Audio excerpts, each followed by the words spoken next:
guys, welcome to the Homestead. So today, oh man, this is a video I've wanted to do actually for a few weeks now, and just so many things have prevented me from actually getting it online. But good grief, some people have no idea what's coming. I think most of us agree probably that we are in a mathematical certainty at this point, a trajectory that will lead to economic collapse in this country. We have so much debt, we're printing so much money. History tells us, because it's been done many times before throughout history, and all you have to do is be a student of history to see that we are headed towards an economic downturn. Now, if that's the case, what does that mean for us? Well, it means a lot of things. But one of the things it means is something that we are used to just in the last 100 years is going to go away, and that is your toilet. You know, there are people around here who still use outhouses where I live. I have an outhouse on my property. We dug one and we put up an outhouse. But lots of people, even who live on my road, still use outhouses. The church down the road has an outhouse, has no bathroom inside the church. It has only 2 outhouses. We have outhouses out here. People still use, it's only in the last 100 years, really, that people have started using indoor plumbing and indoor bathrooms. So this is going to be a really sticky subject for a lot of people. Uncomfortable, because it's going to bring you back to the realization of all of the things that we have created in our society and how easily it can all go away. So after the last downturn of the last year, 2020, with all of the hubbub of the jabs and the lockdowns and mandates and all this nonsense, what people were doing is they were becoming, and I admit I was kind of like this when this first started kicking off, this whole COVID thing. I was a little nervous. I'm like, they're saying there's going to be bodies in the streets. Millions upon millions dead of Americans. All right.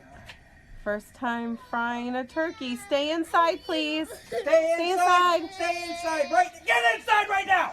And it's all been a bunch of, okay. And so I started, I wipe down my counters and I'm going to be careful. And, if I go to town, I'm going to come back and I'm going to wipe everything down. And, I'm worried about the mail coming in, stuff like that. But I realized very quickly this is what, Okay, so, but all that said, so many people out there are still, they're scared to death. And they're wiping everything down with these things.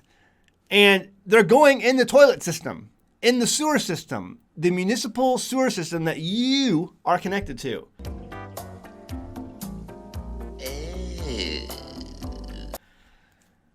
Disinfecting wipes.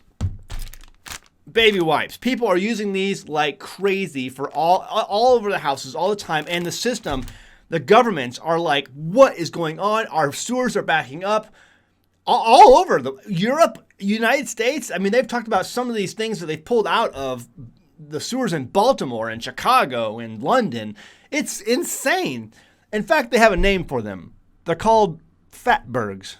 Like iceberg, but they're called fatbergs. All of a sudden, composting toilets like we do here on the Homestead don't seem such like a bad idea. Everyone's like, you use composting toilets? Why? Okay. You all laughed at me. Well, I have to say, you're not laughing now, are you? Let's go ahead and read this article that was published just today, just a few hours ago this morning.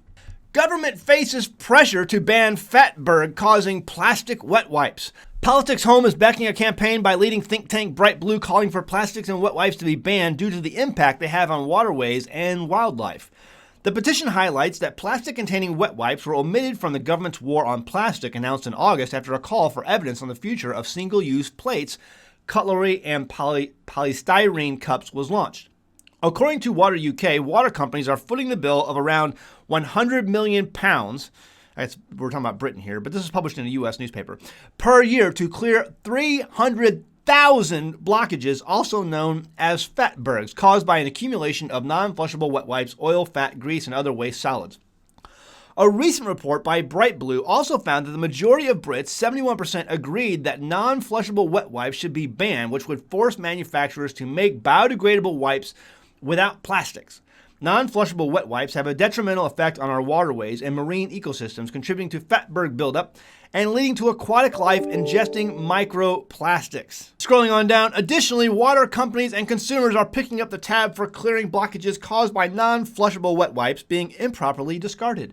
We urge those in government, including DEFRA Secretary George Eustice, MP to consider the strong environmental and economic case for banning non-flushable wet wipes. The petition has also received support from Sea Shepherd UK, the Canal and River Trust, Water UK, Thames Water, Anglian Water, Wessex Water, and I guess these are the water treatment places. Richard Perry, chief executive of the Canal and River Trust, said each year an estimated 14 million pieces of plastic rubbish end up in and around our canals and rivers, with around 500,000 pieces flowing out into the oceans. I guess they counted them. Thousands of people are helping us on their local towpath, clearing litter and plastic to make a positive contribution to their local community. So, all right, all that to say, fatbergs.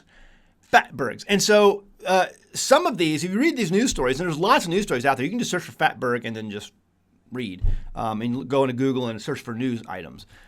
Some of these actually end up, before they can clear them, end up backing up into homes. So let's just say you flush a bunch of these down your toilet, a whole bunch of your people in your community do the same thing, and eventually somewhere down the line, there's a big fatberg that joins up, and all this stuff comes together, and water can't get through, and so it starts backing up, and people start noticing backed up toilets, and it's just unusable at that point. Your toilet is now broken, and there's nothing you can do to fix it. No amount of plunging is going to fix your toilet because the blockage is way down the line, and everyone else around you is experiencing that same blockage. This has happened so many times, especially in the last year, because everyone is getting so germ crazy and putting all these things down the toilet instead of in the trash. I mean, there's labels on here all over the place, like do not flush. On here too, do not flush. But people don't read labels. We don't read instructions because we're stupid, and stupid does in fact hurt. Shirt available in the description below. Anyway. It's beginning to hurt because of the stupid, and people's toilets are blocking up. It's blocking up the system. My point being, ladies and gentlemen, here's what it all comes down to. When the economic collapse happens, just like we were all freaking out, a year ago, and you can't find toilet paper anymore, you're going to be wiping, and all of your neighbors are going to be wiping with everything or anything they can find. That's soft, semi-soft, whatever. I mean, you'll resort to ripping pages out of books or whatever, but you'll be putting all that stuff down the toilet until the toilet doesn't work anymore, until it backs up, until you flush one day and it starts to gurgle and starts coming back up. Then what are you going to do? Your toilet doesn't work anymore. And it's gone. Again, everyone laughed at me with the whole compost toilets. One of the reasons we went this way is way more sustainable. It's way more healthy. Cornell University and other universities have done published studies on this. It's way more of a healthy option, a much better option, and way more sustainable for the long term. You don't have to rely on other people, a third-party counter risk, to make sure your sewers are continuing to flow. You don't have to do that. I don't have to do that here.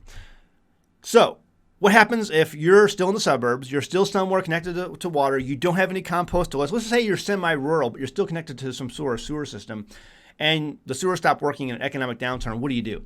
Easy peasy. Even if you're on a septic tank, because at some point that septic tank is going to get filled up. And if we're in an economic downturn and there's a collapse happening, the company that does the septic tanks may have gone out of business because there's no money to buy. There's no money to pay for them. And so what are you going to do? How are you going to empty that septic tank if no one answers that phone over at the septic company? You better start learning real quick, fast, and in a hurry how to use composting toilets. It's very simple. It's a very simple process. Basically, you go out to your backyard, you create a bin. Okay, a bin that you're going to use for the next year or 6 months. And then you begin to fill that bin with all of your waste. And then you top that waste off with nitrogen and carbon, being hay or wood chips. Some sort, or you can use leaves. Leaves is a good source of carbon as well. And what happens is when you introduce bacteria, which is in your waste product, along with nitrogen and carbon, like grass clippings or leaves or hay or wood chips, that nitrogen and carbon produces heat, and that heat breaks down that waste product and turns everything into soil, into dirt. And so after a year of sitting there, so basically you would fill this up for 6 months and let it rest for a year, or build it up for a year and then let it rest for a year, and then create a new bin, and that's the bin you use while this other bin is resting and cooking And so while that nitrogen and carbon is cooking, you're using another bin. And so by the time that year is up, you can take that soil and use it for landscaping, use it for whatever you want, or just throw it, spread it on your yard or whatever. It's fine. It's just dirt now. There's not even any toilet paper in it because everything has been broken down. As long as you're using paper products, this stuff will not break down. Can't use it. Can't use it. So what are you going to do? That's what you're going to do. And the reality is that we are in a mess right now in this country, and everyone is going out there, and we're a bunch of germaphobes who are locking themselves up with everything, and we're throwing stuff like this down our toilets, and it's causing major problems. And what all of these governments have realized is that if there was a major collapse, if there was a major economic downturn, the toilets all would stop working because everyone would not be able to buy toilet paper. They'd be using whatever they could find, and whatever they could find would block the system and destroy their toilets. No more toilets. We're immediately back to the 18th century. All right. What are you going to do with that information? Leave a comment below. Hey, listen, guys, this is all a result of stupid not hurting enough in this country. We have so much stupid because there's no more hurt. If we had more hurt, there'd be a lot less stupid. Pick up the shirt below. You can find it in the description below. Someone you know wants this shirt. Go ahead and buy the shirt. Stupid should hurt. All right. Thanks so much for tuning into the video. Hit a like down there before you leave. I really appreciate that. Lets YouTube know that people watch and enjoy our channel. And leave a comment. Let us know what you're going to do because stupid should hurt and people start putting all these things down their toilet that they ought not be putting down their toilet. All right, guys. See you next time in the Homestead. Bye. Hey, guys. I'm happy to introduce an American Homestead sponsor, Zervita Zeal. Now, first off, I only accept sponsors from products that I use and believe in. My family uses Zeal mainly because we want to ensure a healthy immune system. You see, it's made up of only whole food concentrates and includes no artificial colors, flavors, or preservatives. The included sweetener is all natural from fruit and the stevia leaf. It's gluten-free, it's vegan, and it's kosher. In 2018, my youngest son was involved in a bike accident that resulted in the surgical removal of his spleen, and that's an important part of his immune system. And because we live on a farm, you can guess that having a healthy immune system for our family is very important. Some of the included ingredients are beetroot, chicory root, turmeric, moringa, blueberries, cranberry, goji berry, milk thistle, ginseng, alfalfa, broccoli, and so much more. It's these natural ingredients that can easily be made into a powerful and tasty drink that my family can make and feel good about. So sign up and give it a try today. Every purchase you make goes to help the homestead so that we can continue to make great homesteading videos for you. Link is in the description below. Go ahead, give it a try.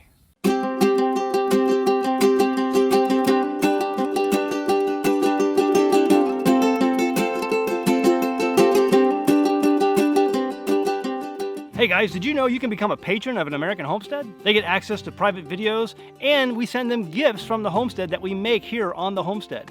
And we also enter our patrons into special giveaways that are only available to them. And before you go, please check out these other great videos. Go ahead, click. I'll wait.